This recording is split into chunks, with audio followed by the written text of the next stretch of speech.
Güzel bir soru sordu hanımefendi eşi. Ne dedi? Bir daha sonra soruyor. Yani çok sık uyuyor.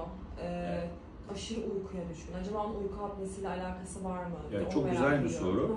Şimdi uyku vücudumuzu, bedenimizi ve ruhumuzu dinlendiren, tedavi eden, yani tekrar işlevsel hale gelene kadar o istirahat süresi bizi dinlendiren en önemli şey. Hı-hı. Uyku apnesi olan hastalarda uykuda nefes kesildiği zaman kandaki oksijen değerleri düşmeye başlıyor. Hı-hı. Ve o esnada kalp atımı yavaşlıyor, sonra birden hızlanıyor. İşte kollardaki, bacaklardaki damarlar daralıyor, tansiyon yükseliyor.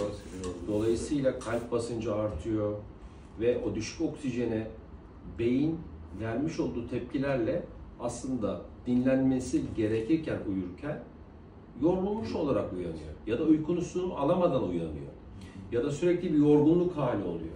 Bununla beraber özellikle kilo, şimdi burada bir kısır döngü de var. Yani uyku apnesi olan hastalar genelde bu görüntüde, bu body mass indeksinde ve bu morfolojik yapıda, şimdi diyet yaptığı zaman kolay kolay kilo veremiyorlar.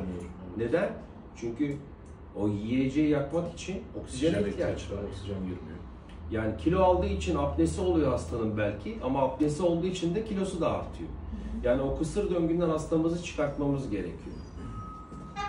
Dolayısıyla yapılması gereken şey, evet burnunuzda bir problem var ama sizin muhakkak ve muhakkak altın standart bu boyun yapısını görüyorsanız hastalarımızda, meslektaşlarımı söylüyorum, uyku testi olmadan asla bu bölgeye cerrahi müdahale yapmamak gerekir. Çok önemli.